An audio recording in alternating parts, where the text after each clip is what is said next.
It is running 7 years behind schedule and £22 billion over budget.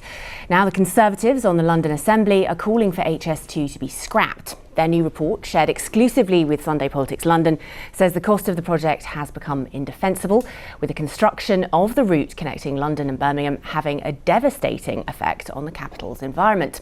Here's our reporter Jessica Ure. It's the biggest building project in Britain. More than £1 billion has been spent in London alone, buying properties to knock down to make way for the high-speed rail line.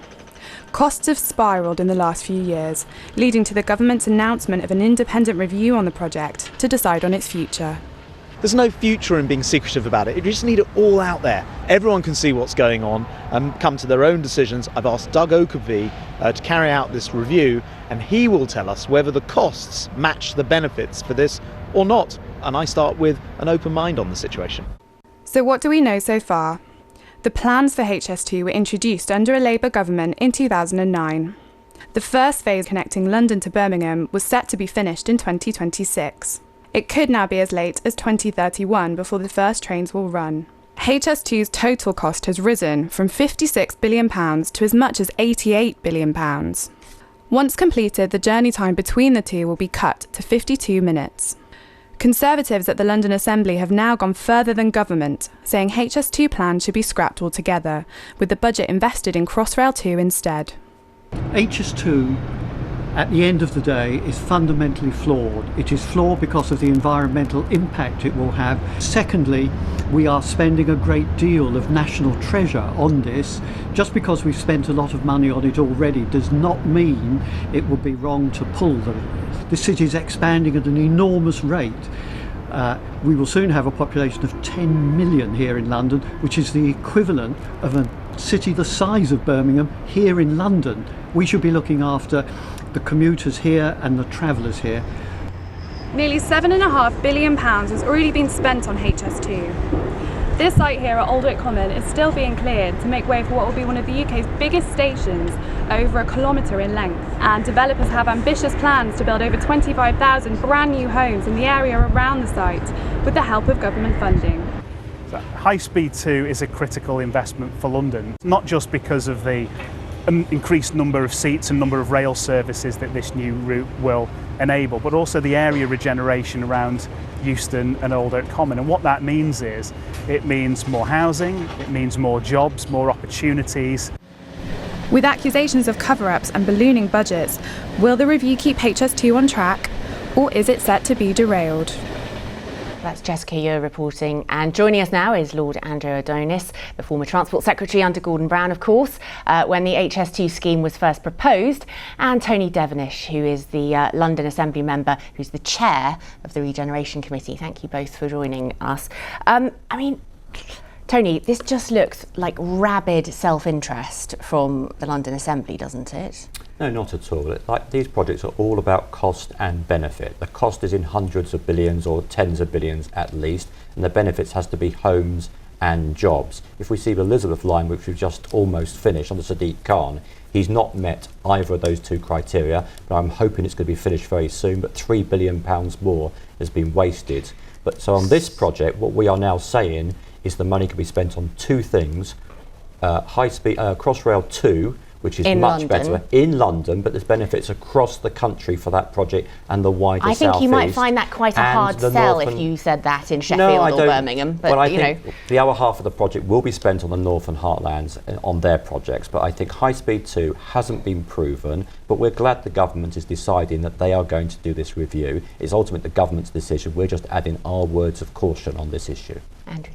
Well, this policy is a complete joke. I mean, there's a left-hand, right-hand problem. You've got the Tories in London now saying that they would scrap HS2, while the Tory government is taking HS2 forward. It's this Conservative government that spent £7 billion on starting to build HS2.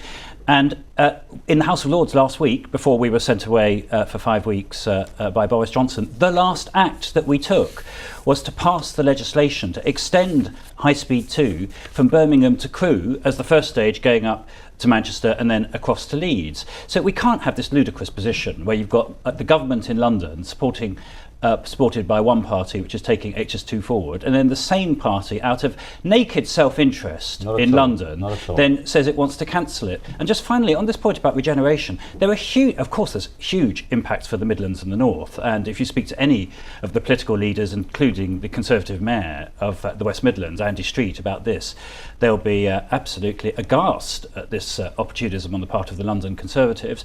But in West London, where Old Oak Common and Park Royal is a massive development zone at the moment, as your report showed, 25,000 houses are being built, half of them social homes, dependent upon HS2. So even in terms of the narrow interests of London, I think this is a serious false move.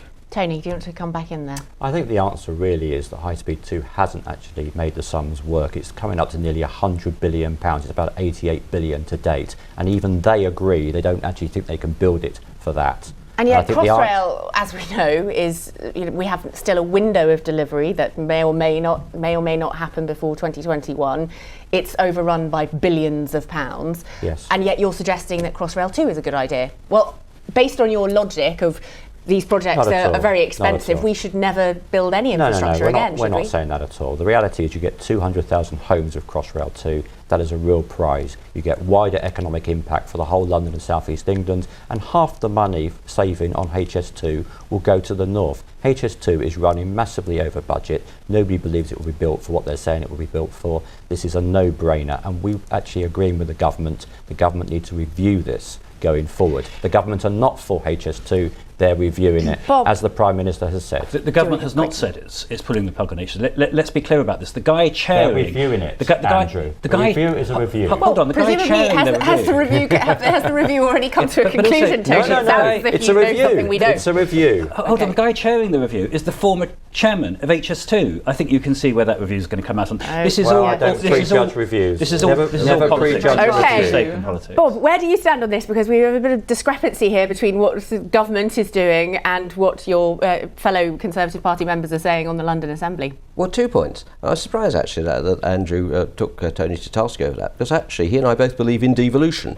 And one of the natural things of devolution is that within the devolved bodies, political parties will look at it from a different angle than they do nationally. That's actually a good thing. I don't think we do have to be monoliths about this. Where do you stand on HS2 But on the merits, I'm generally agnostic about it. I do accept that we need to increase the amount of rail infrastructure and rail capacity in this country. There's no argument about that. We want to shift more transport on to rail. Whether or not the high-speed bit was ever really the most important bit, shaving a fairly short period of time off a journey as opposed to increasing the amount of capacity, I'm open to argument about. I do agree that and second, I agree that we must always get the money right. And we have a poor record as a country of getting that right. And that does need to be looked at. Speaking of getting the money right, the chair of the Public Accounts Committee happens to be sitting next to us, Bob. So, Meg, yes, I mean, these huge infrastructure projects often go awry, don't they? What's your feeling about HS2? Well, we've been very concerned about the costs and we've been challenging that. In fact, the National Audit Office is doing its own detailed bit of work on the money, which will be due probably around November time. So this review by the government is suspiciously quick in my mind. It could be used as an excuse by government potentially to go either way. Do you think it's politically motivated? I worry that in the time they've got, it's a big job for the Department for Transport to get together all the information you need, because the finances won't have been crawled through at that point by the National Audit Office. But seriously, we've got a big problem here, I think, about managing infrastructure projects in this country. We need a long-term vision about what we're going to do about rail around the country, and it tends to be focused on individual big projects rather than looking at things like the East-West links across our country, which are very poor. And I think we need to have a lot better planning. We've been saying this on the Public Accounts Committee for some years, and we need to have that vision.